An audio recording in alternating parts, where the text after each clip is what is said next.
Good morning, स्वागत है आप सभी का हमारे यूट्यूब चैनल में।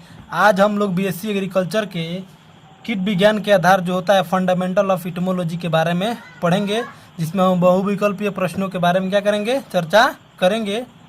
देखिए, पहला आपका क्वेश्चन हो रहा है कि एरिस्टेट एंटीनी पाई जाती है। देखिए, ये जो बुक है ना, वो सेकेंड सेमेस्टर के लिए है, जो सेकेंड सेमेस्टर में बच्चे हैं उनके लिए है। कह रहा है कि एरिस्टेट एंटीनी पाई जाती है। कहाँ पाई जाती है? तो घरेलू मक्खियों में पाई जाती है। कहाँ पाई जाती है? घरेलू मक्खियों में।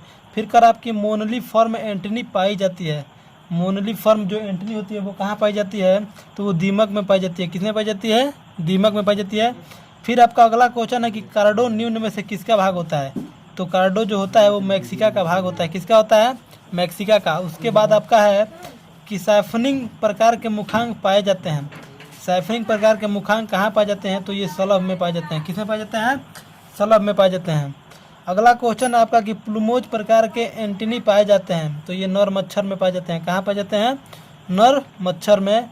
फिर आपका अगला है कि रेप्टोरियल प्रकार की टांगे किसमें पाई जाती है? तो ये मेंटिस में होती है। किसमें होती है? मेंटिस में।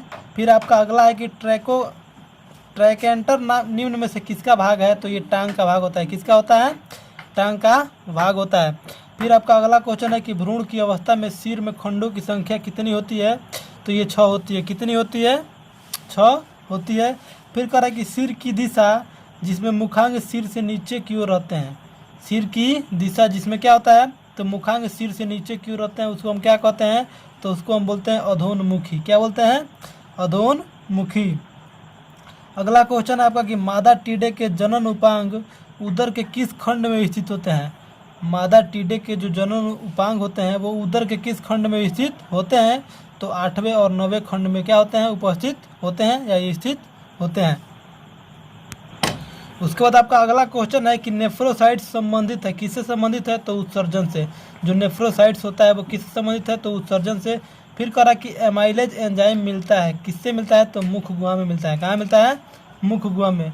फिर कह रहा कि टीडे में कर्णपटह उदर के किस खंड में स्थित होता है? टीडे में जो कर्णपटह होता है वो उदर के किस खंड में स्थित होता है? तो ये प्रथम खंड में स्थित होता है। फिर कह रहा है कि पोस्ट मस्तिष्क को क्या कहते हैं? तो इसको हम बोलते हैं ट्राइटोसेरेक्रम। क्या बोलते हैं? ट्राइटोसेरेक्रम। कह रहा है कि इस प्रकार के श्वसन तंत्र को जिसमें श्वसन छिद्र का अंतिम जोड़ा क्रियाशील होता है क्या कहते हैं? तो इसको हम बोलते हैं प्रोन्यूस्टिक बोलते हैं। क्या बोलते हैं? प्रोन्यूस्टिक। फिर आपका अगला क्वेश्चन है कि रक्त कणिकाएं जो मरी हुई कोशिकाओं और संक्रामक सूक्ष्म जीवों को नष्ट करती है उसको हम क्या बोलते हैं? तो इसको हम बोलते हैं फैगासाइट्स। क्या बोलते हैं? फैगासाइट्स। अगला क्वेश्चन आपका किसी कीट में दोनों जोड़ी पंख समान होते हैं। किसी कीट में दोनों जोड़ी पंख समान होते हैं। तो ये दीमक में जो होता है उसके दोनों जोड़ी पंख क्या होते हैं? आपस में समान होता है। फिर कह रहा है कि पोलिन ब्रूस श्रमिक मधुमक्खी के किस भाग में होता है? जो पोलिन ब्रूस होता है वो श्रमिक मधुमक्खी के किस भाग में होता है? तो टिकिया में होता है। कहाँ होता है? टिकिया में होता है। उसके बाद आपका अगला क्वेश्चन है कि सब आर्डर हेट्रोसीरा में किस प्रकार के एंटीनी होते हैं? सब आर्डर हेट्रोसीरा में किस प्रकार के एंटीनी होते हैं? देखिए, तो इसमें क्लावेट या कैपिटेट नाम के एंटीनी होते हैं। अगला क्वेश्चन आपका कि एसिमेट्रिकल मुखांग पाए जाते हैं। किसमें पाए जाते हैं? तो ये थ्रिप्स में होते हैं। किसमें होते हैं? थ्रिप्स में। अगला क्वेश्चन आपका कि श्रमिक मधुमक्खी का डंग किस अंग का रूपांतरित भाग है? श्रमिक मधुमक्खी का डंग किस अंग का रूपांतरित भाग है? तो ये सरसाई का है। किसका है? सरसाई का। फिर कराएगा कि स्पाइटेकिल्स को किस नाम से जाना जाता है? तो इसको हम बोलते हैं एस्टिक काटा के नाम से। किससे बोलते हैं? एस्टिक काटा। फिर आपका अगला क्वेश्चन है कि प्रोन्यूस्टिक श्वसन से तात्पर्य क्या है? तो केवल प्रथम जोड़ी श्वसन से इसका तात्पर्य होता है। फिर आपका अगला क्वेश्चन है कि पॉलीफिनॉल लेयर मिलती है। कहाँ मिलती है? तो ईपी क्यूटिकल में मिलती है। किसमें मिलती है? तो ईपी क्यूटिकल में मिलती है। अगला क्वेश्चन आपका कि पेरिट्रॉफिक मेम्ब्रेन पाई जाती है। किसमें पाई जाती है? तो ये मिडगट में पाई जाती है। पेरिट्रॉफिक मेम्ब्रेन पाई जाती है मिडगट में। फिर आपका अगला क्वेश्चन है कि नेफ्रोसाइट्स का काम क्या है? तो उत्सर्जन। इसका काम क्या है? उत्सर्जन का इसका काम होता है।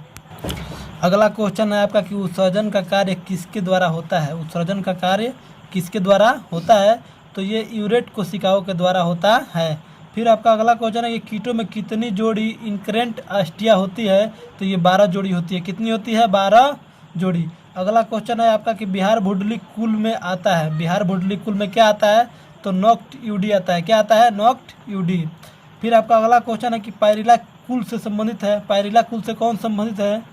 तो फलगोरिडी जो होता है वो क्या होता है? तो पायरिला कुल से संबंधित होता है। आज के लिए सिर्फ इतना ही है।